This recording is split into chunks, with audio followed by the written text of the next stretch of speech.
جسے برکتیں چاہیے اسے اسلامی معاشرہ قائم کرنا پڑے گا. جی الحمدللہ رب العالمین والصلاة والسلام على اشرف الانبیاء والمرسلین وعلى آلہ واصحابہ اجمعین.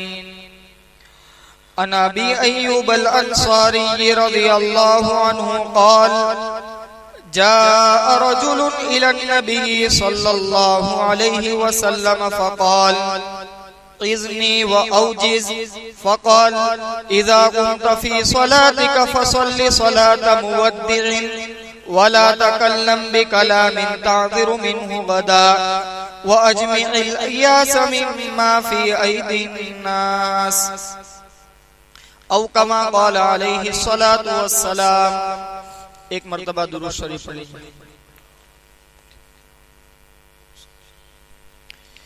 عزیز ساتھیو، آپ حضرات کے سامنے مشکات شریف کی ایک روایت پڑھی گئی ہے. اس روایت کے راوی جلیل القدر صحابی حضرت ابو ایوب انصاری رضی اللہ تعالی عنہ ہیں. حضرت ابو ایوب انصاری رضی اللہ تعالیٰ عنہ روایت کرتے ہیں، ایک مرتبہ کا واقعہ بیان کرتے ہیں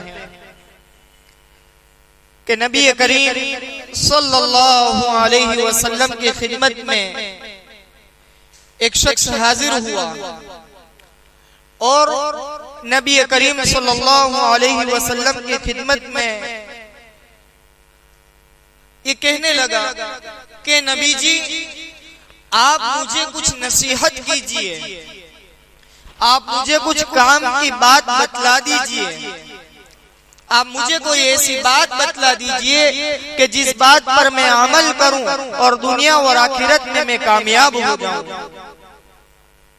اور ساتھ میں ایک قید بھی لگائی کہ نبی جی آپ نصیحت بھی کیجئے اور مختصر نصیحت کیجئے.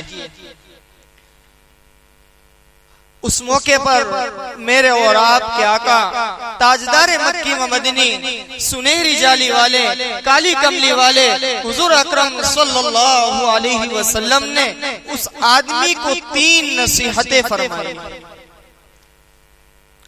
بڑی قیمتی نصیحتیں ہیں. حضور سے سوال کیا کہ حضور آپ نصیحت کیجئے اور مختصر کیجئے. حضور نے اس موقع پر 3 نصیحتیں کی. اس مختصر سی مجلس میں آپ حضرات کے سامنے اس حدیث کی تشریح ہوگی. ہم اور آپ بھی ارادہ کریں کہ نبی کریم صلی اللہ علیہ وسلم کی مختصر 3 نصیحتوں کو ہم اچھی طریقے سے سمجھیں گے اور سمجھنے کے بعد اس پر آج سے بلکہ ابھی سے عمل کرنا شروع کریں گے. اللہ تبارک و تعالیٰ سے دعا ہے کہ اللہ تبارک و تعالیٰ اس کو صحیح طور سے سمجھانے کی مجھے توفیق عطا فرمائے اور اسی کے ساتھ ساتھ مجھے اور آپ کو ہم تمام کے لیے اس پر عمل کرنا آسان فرمائے. حدیث پاک کے الفاظ ہیں فقال رجل اذنی و اوجز، حضور مجھے نصیحت کیجئے اور مختصر کیجئے. فقال، نبی کریم صلی اللہ علیہ وسلم نے فرمایا اذا قمت فی صلاتک فصل صلاة مودع. یہ سب سے پہلی نصیحت ہے میرے اور آپ کے آقا کی. کیا قیمتی نصیحت کی ہے. اس نصیحت کو ہم اور آپ سن کر ابھی اس کا ترجمہ یاد کر لیں. میرے اور آپ کے آقا نے اس بندے کو یہ نصیحت کی کہ میں تجھے نصیحت کرتا ہوں کہ جب تو نماز کے لیے کھڑا ہو تو اس شخص کی طرح نماز پڑھ جو رخصت کرنے والا ہو. یہ سب سے پہلی نصیحت. فصلی صلاۃ مودع، رخصت کرنے والے کی طرح نماز پڑھ. اس کا مطلب کیا ہے میں آگے بتلا رہا ہوں، پہلے حدیث کا ترجمہ کر لیں. اس کے بعد میرے اور آپ کے آقا نے دوسری نصیحت فرمائی، لا تکلم بکلام تعذر منہ غدا، کہ کوئی ایسا کلام اپنی زبان سے مت نکال کہ جس کے بعد تجھے پچھتانا پڑے اور کسی کے سامنے جا کر معافی مانگنی کرے، تجھے عذر پیش کرنا پڑے، ایسا کلام اپنی زبان سے مت نکال۔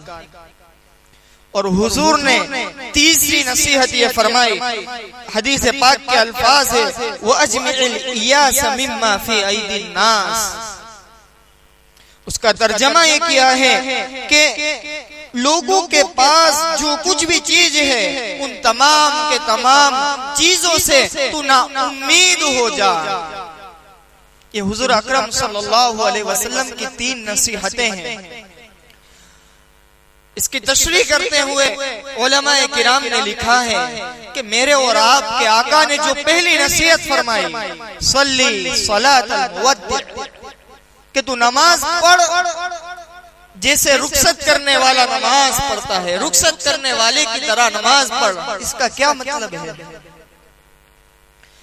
اس کا ایک مطلب تو یہ بیان کیا گیا ہے کہ جب تو نماز کے لیے کھڑا ہو تو تو یہ سوچ لے کہ یہ میری زندگی کی آخری نماز ہے، یہ میری زندگی کی آخری نماز ہے، اس نماز کے بعد مجھے کوئی نماز نصیب نہیں ہونے والی ہے، یہ میری زندگی کی میں آخری نماز ادا کر رہا ہوں، اللہ تبارک و تعالیٰ کے حکم کو پورا کر رہا ہوں۔ اس طریقے سے اگر تو سوچ کر نماز پڑھے گا تو تیری نماز کے اندر جان پیدا ہو جائے گی، نماز کے اندر خشوع اور خضوع پیدا ہوگا، نماز میں اللہ تبارک و تعالیٰ کا دھیان پیدا ہوگا۔ تو اس نصیحت کا ایک مطلب یہ بیان کیا گیا ہے کہ ہم یہ سوچیں کہ میں عشاء کی نماز پڑھنے کے لیے آیا ہوں تو میں میری عشاء کی نماز اس طریقے سے پڑھوں کہ معلوم نہیں فجر کی نماز میں حاضر ہوں گا یا میرا جنازہ مسجد کے اندر لا کر میری نماز پڑھائی جائے گی۔ یہ سوچ کر انسان نماز کو پڑھے کہ میری زندگی کی آخری نماز ہے، اس کو میں اس طریقے سے ادا کروں جس طریقے سے میرا رب مجھ سے نماز کو ادا کرنا چاہتا ہے۔ میری نماز کے اندر دھیان ہو، اللہ اکبر پڑھتے ہی میری توجہ اللہ اکبر کا جملہ سنتے ہی میری توجہ اس بات کی طرف چلی جائے کہ سب سے بڑا اللہ ہے، کاموں کو بنانے والا اللہ ہے، جب بھی مجھے کسی چیز کی ضرورت پڑے گی تو میں اللہ تبارک و تعالیٰ کو پکاروں گا۔ تو ایک مطلب یہ ہے کہ ہم ہماری زندگی کی آخری نماز ادا کرتے ہیں، اس طریقے سے ہم ہماری نماز کو ادا کریں۔ اس بات کو ہم اور آپ نوٹ کریں، ابھی سے اس پر عمل کرنا شروع کریں۔ آج کے بعد کی ہماری جو بھی نماز ہو وہ نماز ہم اور آپ ایسی ادا کریں، یہ سوچے کہ میری آخری نماز میں ادا کر رہا ہوں، اس کے بعد مجھے نماز پڑھنے کا موقع نہیں دیا جائے گا۔ اس کے بعد ہم محسوس کریں گے کہ ہماری نمازوں کے اندر جان پیدا ہوگی۔ اس حدیث پاک کا دوسرا یہ مطلب بیان کیا گیا ہے کہ جب اللہ اکبر کہا جائے، جب نماز کو شروع کیا جائے تو دل کے اندر یہ سوچ لے کہ اللہ تبارک و تعالیٰ کے علاوہ جتنی بھی مخلوق ہے دنیا کے اندر، جتنے لوگوں سے مجھے واسطہ پڑ رہا ہے، ان تمام کے تمام کو میں اپنے پیچھے چھوڑتا ہوں، میں رخصت کرتا ہوں۔ میرے سامنے اللہ تبارک و تعالیٰ کی ذات ہے، میرے سامنے اللہ تبارک و تعالیٰ کی بڑائی ہے، میں میرے سر کو اللہ تبارک و تعالیٰ کے سامنے جھکاتا ہوں، میں میری حاجتوں کو اللہ تعالیٰ ہی سے مانگوں گا۔ میری حاجتوں کو پورا کرنے والا، دنیا اور آخرت کے اندر میری ضرورتوں کو پورا کرنے والا یہ اللہ تبارک و تعالیٰ ہے۔ اس استظہار کے ساتھ نماز کو ادا کیا جائے کہ اللہ کے علاوہ مخلوق کو رخصت کر دے، ان کو بائے بائے کہہ دے کہ ایک اللہ بڑا ہے، اس کا یقین دلوں کے اندر ہو، اس کا استظہار دلوں کے اندر ہو، اس طریقے سے نماز کو ادا کیا جائے۔ یہ ہماری اور آپ کی زندگی کے اندر بہت عمل کرنے کے لائق چیز ہے، اس کو ہم اور آپ آج سے شروع کریں، اس استظہار کے ساتھ نماز پڑھنے کو شروع کریں۔ بعض علماء لکھتے ہیں کہ اس حدیث پاک کی پہلی نصیحت سے صرف نماز صحیح نہیں ہوگی. یہ حدیث، یہ نصیحت صرف نماز کے لیے نہیں ہے، بلکہ نماز کے لیے کہہ کر ہمیں اور آپ کو یہ تعلیم دی گئی، اے میرے بندے، اے نبی کے امتی، تو تیری زندگی کے اندر جو بھی عمل کرے اس عمل کو اللہ تبارک و تعالیٰ کے استحضار کے ساتھ کر کہ میں میرا عمل کر رہا ہوں. اس عمل کرنے کی نیت اللہ کو راضی کرنا ہے. اس عمل کرنے سے میرے دل کی نیت یہ ہے کہ میرا رب مجھ سے راضی ہو جائے. دنیا والوں کو دکھلانے کے لیے میں یہ عمل نہیں کر رہا ہوں. اگر میں صدقہ دوں تو میرے دل کے اندر کی نیت کو میں ٹٹولوں کہ صدقہ دینے کی نیت میری کیا ہے. کیا میری صدقہ دینے کی نیت یہ ہے کہ میرا رب مجھ سے راضی ہو جائے، یا میری صدقہ دینے کی نیت یہ ہے کہ میرا نام سخیوں کے لسٹ کے اندر آ جائے. میں نماز کو پڑھوں تو میں میری نیت کو ٹٹولوں، میری تمام توجہات کو لوگوں کی طرف سے ہٹا کر ایک اللہ تبارک و تعالیٰ کی طرف کر دوں. میں زکوٰۃ کو ادا کروں تو میں میرے تمام کے تمام ریاکاری کے دروازے کو بند کر کر اخلاص کے ساتھ اللہ تبارک و تعالیٰ کو راضی کرنے کے لیے زکوٰۃ کو ادا کروں. میں حج اور عمرہ کے لیے جاؤں تو تمام مخلوق سے اپنی نگاہ کو ہٹا کر اللہ کو راضی کرنے کے لیے میں میرا حج اور عمرہ کروں. اگر میں علم کو حاصل کر رہا ہوں تو علم کو حاصل کروں تو اللہ کو راضی کرنے کے لیے کروں. اگر میں قرآن پاک کی تلاوت کر رہا ہوں تو قرآن پاک کی تلاوت یہ اللہ کو راضی کرنے کے لیے کروں. تو محدثین یہ لکھتے ہیں کہ اس حدیث پاک میں جو حضور اکرم صلی اللہ علیہ وسلم نے جو پہلی نصیحت کی کہ رخصت کرنے والے کی طرح نماز پڑھا کرو، اس نصیحت کے اندر دنیا میں رہ کر انسان جتنے بھی اعمال کرتا ہے ان تمام کے تمام اعمال کی اصلاح کا گر، ان تمام کے تمام اعمال کو سدھارنے کا نسخہ بیان کر دیا گیا کہ انسان اپنی زندگی کے اندر جو بھی عمل کرے اس عمل کے اندر اس کی توجہ اللہ تبارک و تعالیٰ کے سامنے ہو.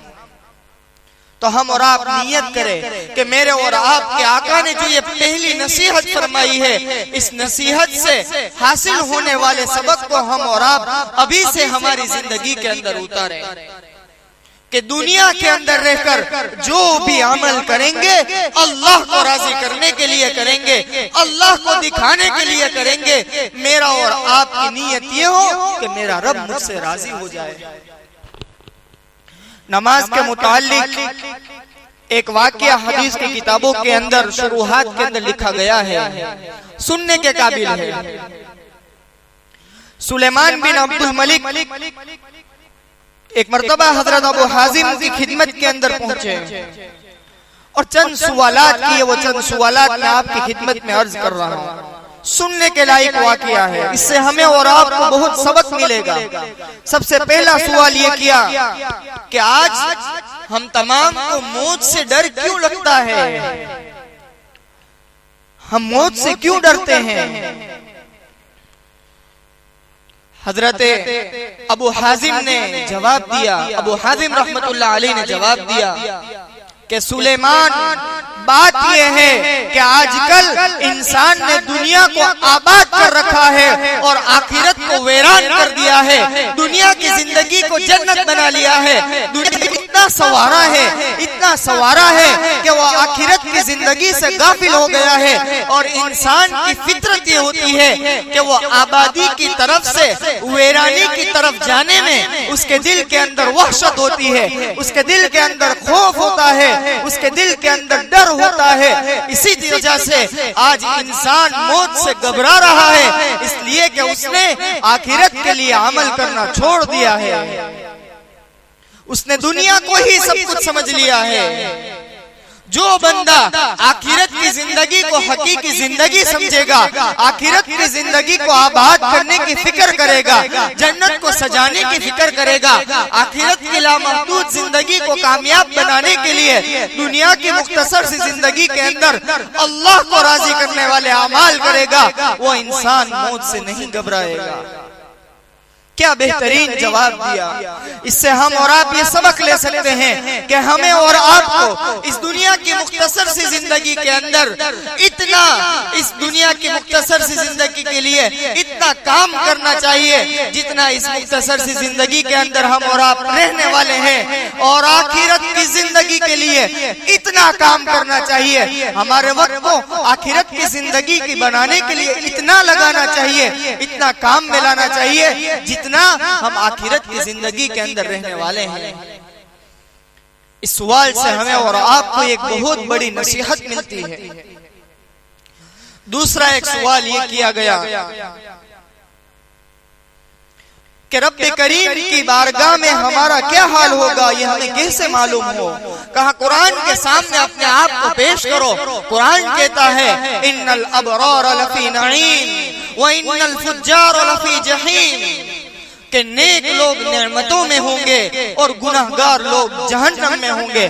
اگر تم اللہ کے نیک بندے ہو, اگر تم اللہ کو راضی کر کر زندگی گزار رہے ہو, نبی کریم صلی اللہ علیہ وسلم کے بتلائے ہوئے طریقے کے مطابق تمہاری زندگی ہے, اللہ کو راضی کرنے والے اعمال آپ کی زندگی کے اندر ہے, تو آپ کے لیے قرآن نے فیصلہ کر دیا ہے ان الابرار لفی نعیم, کہ نیک لوگ جنت میں ہیں, نعمتوں میں ہیں. وَإِنَّ الْفُجَّارَ لَفِي جَحِيمٍ, اور برے لوگ, بدبخت لوگ, گناہگار لوگ جہنم یعنی جہنم میں ہیں. تم خود اپنا فیصلہ کر لو, تمہاری زندگی کس ٹریک کے اوپر چل رہی ہے.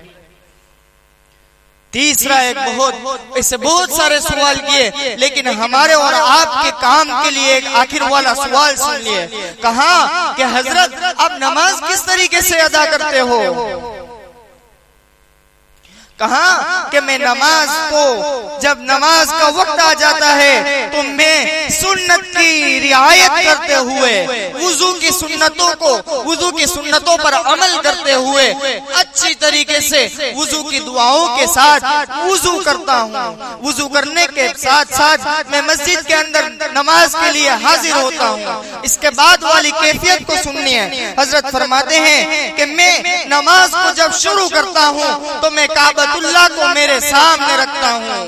میں یہ سوچتا ہوں کہ میں کعبۃ اللہ کے سامنے کھڑا ہوں, میری دائیں طرف جنت ہے, میری بائیں طرف جہنم ہے, پل صراط میرے نیچے ہیں. اس استحضار کے ساتھ میں نماز پڑھتا ہوں, اور اس کے ساتھ ساتھ میں یہ اپنا دھیان جماتا ہوں کہ اللہ تبارک و تعالی جو کہ علیم خبیر ہے, جو کہ میرے دل کے بھید کو جاننے والا ہے, جو میری خبر رکھنے والا ہے, اللہ تبارک و تعالی مجھے دیکھ رہا ہے. اس استحضار کے ساتھ میں نماز پڑھتا ہوں تو میری نماز کے اندر دھیان لگتا ہے. کہا کہ آپ کتنے سال سے ایسی نماز پڑھ رہے ہو؟ فرمایا کہ میں 40 سال سے ایسی نماز ادا کر رہا ہوں. اس لیے ہمیں اور آپ کو اس سوال سے اس سبق کو لینے کی ضرورت ہے کہ ہم اور آپ ہماری نماز کو صحیح کرنے کی کوشش کریں. نبی کریم صلی اللہ علیہ وسلم کی اس نصیحت کا خلاصہ یہ ہے, جو پہلی نصیحت کی گئی کہ اپنی نماز کو صحیح کر لو, نماز کو ایسا پڑھو جیسے یہ آخری نماز ہے. نماز پڑھتے وقت اللہ تبارک و تعالیٰ کی طرف اپنا پورا دھیان اور اپنی پوری توجہ اللہ تبارک و تعالیٰ کی طرف کرو, اور اسی کے ساتھ ساتھ جتنے بھی اعمال کرتے ہو تمام کے تمام اعمال میں اس چیز کا دھیان رکھو. یہ ایک نصیحت ہوئی. اس کے بعد میں آپ کو نبی کریم صلی اللہ علیہ وسلم کی دوسری نصیحت سناتا ہوں. نبی کریم صلی اللہ علیہ وسلم نے اس شخص کو دوسری نصیحت فرمائی, وَلَا تَكَلَّمْ بِكَلَامٍ تَعْذِرُ مِنْهُ غَدًا, کہ کوئی ایسی بات زبان سے نہ کہے کہ جس کے بعد تجھے عذر پیش کرنا پڑے, شرمندہ ہونا پڑے. اس حدیث کا مطلب کیا ہے؟ محدثین لکھتے ہیں کہ اس حدیث کا مطلب یہ ہے کہ کوئی ایسا کلام زبان سے نہ نکالے جس کے بعد شرمندگی ہو. اس لیے کہ زبان سے نکلا ہوا کلمہ اور کمان سے نکلا ہوا تیر واپس نہیں آ سکتا. زبان سے نکالنے کے بعد افسوس کرنے سے کوئی فائدہ نہیں. آج بہت سارے ایسے واقعات بنتے ہیں کہ بہت سے لوگ تھوڑی تھوڑی بات کے اندر، تھوڑی مستی مذاق کے اندر ایسے جملے زبان سے نکل جاتے ہیں کہ ایمان سے خارج ہو جاتے ہیں۔ تو اس حدیث پاک کا مطلب یہ ہے کہ زبان کو سنبھال کر استعمال کرے۔ اپنے دوستوں کی مجلس میں کوئی ایسا جملہ نہ نکل جائے کہ جس جملے کے نکل جانے کے بعد ہمارے دوست کے پاس ہمیں شرمندہ ہو کر معافی مانگنے کے لیے جانا پڑے۔ ایک مطلب اس کا یہ بیان کیا گیا ہے، قرآن پاک کی آیت ہے ما یلفظ من قول الا لدیہ رقیب عتید، کہ جو کچھ بھی زبان سے نکالتے ہو یاد رکھنا اللہ تبارک و تعالیٰ کے یہاں یہ جملہ، یہ کلمہ، یہ لفظ تمہارا لکھا جاتا ہے۔ اللہ کی طاقت تم سے غافل نہیں ہے۔ زبان سے کلمہ نکالنے سے پہلے اس کو تول لینا، شریعت کے میزان کے اندر تولنا، پہلے تولنا، بعد میں زبان سے اس کو بولنا۔ یہ ہمیں اور آپ کو یہ نصیحت دی گئی ہے کہ زبان سے کوئی چیز نکلے تو وہ سچ ہو، جھوٹ نہ ہو۔ اگر ہم کسی چیز کی تجارت کرنے والے ہیں، تاجر ہیں، تو ہمارے اور آپ کے لیے یہاں پر سبق یہ ہے کہ ہم زبان سے نکال رہے ہیں، سامنے والے کو ہم دھوکہ نہ دیں۔ جو بھی بات کہے ہماری پروڈکٹ کی، ہماری چیز کی، ہماری بکنے والی چیز کی بات صحیح کرے، جھوٹے اس کے فائدے نہ بتلائے، کسی کو دھوکہ نہ دے، سچ بولے، جھوٹ کبھی ہماری زبان سے نہ نکلے۔ اس لیے کہ یہاں سے نکلنے والی چیز اللہ تبارک و تعالیٰ کے یہاں لکھی جاتی ہے، محفوظ ہوتی ہے۔ تو اس بات کو اگر ہم اور آپ ہماری زندگی کے اندر دھیان میں لیں گے، اگر ہم اور آپ زبان سے بولتے وقت، زبان سے کلمے کو نکالتے وقت اگر میرے اور آپ کے آقا کی اس حدیث کو ہم اور آپ یاد رکھیں گے کہ میرے اور آپ کے آقا نے فرمایا لا تکلم بکلام تعذر منہ غدا، تو ہمارے اور آپ کے لیے بہت سارے جھگڑے اسی وقت ختم ہو جائیں گے۔ زبان سے نکلے گا ہی نہیں کہ آپس کے جھگڑے کی بنیاد پیدا ہو۔ اس لیے کوشش یہ کرے کہ زبان سے نکالنے سے پہلے ہم ہمارے کلموں کو شریعت کے ترازو میں تولے کہ میرا یہ بولنا یہ شریعت کے ترازو کے اعتبار سے، شریعت کے اعتبار سے، نبی کریم صلی اللہ علیہ وسلم کی تعلیمات کے اعتبار سے میرا یہ جملہ صحیح ہے یا نہیں ہے۔ کہیں ایسا تو نہیں ہے کہ میرے اس جملے کی وجہ سے میں کفر کا ارتکاب کر رہا ہوں، میں اللہ کی ناشکری کر رہا ہوں۔ زبان سے نکلے تو شکریہ کے کلمات نکلے، اللہ کی شکر گزاری کے کلمات نکلے، ناشکری کے الفاظ نکالنے سے بچے، کسی کی غیبت کرنے سے بچے، پیٹھ پیچھے کسی کی برائی کرنے سے بچے۔ اگر ایسے گناہ کرنے کا اگر ہمیں اور آپ کو خیال آ جائے تو حضور کی اس نصیحت کو یاد کریں۔ یہ نصیحت یہ ہماری زبان سے نکلنے والے اقوال کی یہ اصلاح کا ایک بہت بڑا نسخہ ہے۔ جو پہلی نصیحت تھی وہ نصیحت یہ اعمال کی اصلاح کا نسخہ ہے، اور یہ جو دوسری نصیحت ہے یہ دوسری نصیحت یہ اقوال کی یعنی زبان سے نکلنے والے قول کی، کلام کی اصلاح کا ایک نسخہ ہے۔ نبی کریم صلی اللہ علیہ وسلم نے تیسری نصیحت فرمائی، جس نصیحت کو ہمیں اور آپ کو ہمارے ذہن کے اندر رکھنا ہے۔ حضور اکرم صلی اللہ علیہ وسلم نے حدیث پاک کے الفاظ ہیں وَأَجْمِعِ الْإِيَاسَ مِمَّا فِي أَيْدِي النَّاسِ، لوگوں کے ہاتھوں میں جو کچھ بھی چیزیں ان تمام چیزوں سے نا امید ہو جا۔ یہ امید مت رکھ کہ فلاں شخص مجھے اس سے نواز دے گا، میرا شیخ مجھے فلاں تیوہار کے موقع پر فلاں چیز سے نواز دے گا، فلاں آدمی کے پاس یہ چیز ہے، میری چاہت یہ ہے کہ اس کے پاس سے میرے پاس آ جائے، میری ضرورت میرا کام تو فلاں کے پاس جا کر بن جائے گا، فلاں شیخ کے پاس جا کر، فلاں مالدار کے پاس جا کر میں دو جملے بول دوں گا تو میری ضرورت کو پورا کر دے گا۔ نہیں، مخلوقات سے اگر تو نے امیدیں لگائی ہے ہے. اگر مخلوقات سے تو نے اپنے دل کے اندر چاہتوں کو رکھا ہے کہ فلاں میری یہ ضرورت پورا کر دے, فلاں مجھے چائے پلا دے, فلاں مجھے گھڑی ہدیے میں دے دے, فلاں مجھے موبائل ہدیے میں دے دے, اگر تو نے لوگوں سے امیدیں رکھی ہیں تو لوگوں کی تیری ضرورتیں پورا نہ کرنے پر تجھے بڑا افسوس ہوگا, تو غمگین ہو جائے گا. ہاں میرے بندے, اگر تجھے امیدیں رکھنی ہیں, اگر تجھے اپنی حاجتوں کو طلب کرنا ہے تو میں تیرا رب تیری حاجتوں کو پورا کرنے کے لیے تیار ہوں, میں تیری امیدوں کو برلانے کے لیے تیار ہوں. میں اللہ تبارک و تعالی رب العالمین ہے, جس کا مطلب بعض مفسرین بیان کرتے ہیں کہ رب العالمین کا ایک مطلب یہ بھی لکھا گیا ہے کہ اللہ کی ذات ایسی ذات ہے کہ جو اپنے بندے کی ضرورت آنے سے پہلے اس کی ضرورت کا انتظام کر رہا ہے. تو ہمیں اور آپ کو یہ نصیحت کی گئی کہ اگر ہمیں کسی سے اپنی حاجتوں کو پورا کروانا ہے, اگر ہماری ضرورتوں کو پورا کروانا ہے, تو لوگوں کی طرف ہماری امید کی نگاہیں نہ ہو, ہماری نگاہ صرف اور صرف اللہ تبارک و تعالیٰ کی طرف ہو. یہ نصیحت, یہ اصلاح اخلاق کا ایک نسخہ ہے کہ اگر لوگوں سے ہماری امیدیں نہیں ہوگی تو ہمارے آپس کے بغض و عداوت, ہماری آپس کے ایک دوسرے کے ساتھ جو لڑائیاں ہیں, جو حسد ہے, وہ تمام کے تمام چیزیں ختم ہو جائے گی. کہ بھائی ہماری حاجت کو پورا کرنے والا اللہ ہے, اللہ نے مجھے جس حال میں رکھا ہے اس حال میں اللہ سے راضی ہوں.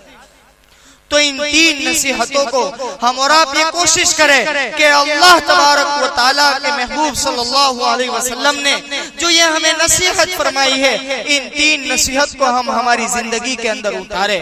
اللہ تعالیٰ سے دعا کریں کہ اللہ اے میرے رب, جس طریقے سے تو نے یہ پیشانی کسی غیر کے سامنے جھکانے سے بچا کر رکھی ہے, اس پیشانی کو غیر اللہ کے سامنے آج تک میں نے جھکایا نہیں ہے. اے میرے رب, میری تھوڑی سی زندگی باقی رہ گئی ہے, میں آپ سے یہ سوال کرتا ہوں کہ میرے ہاتھ بھی تیرے علاوہ کے سامنے پھیلانے سے بچا لے.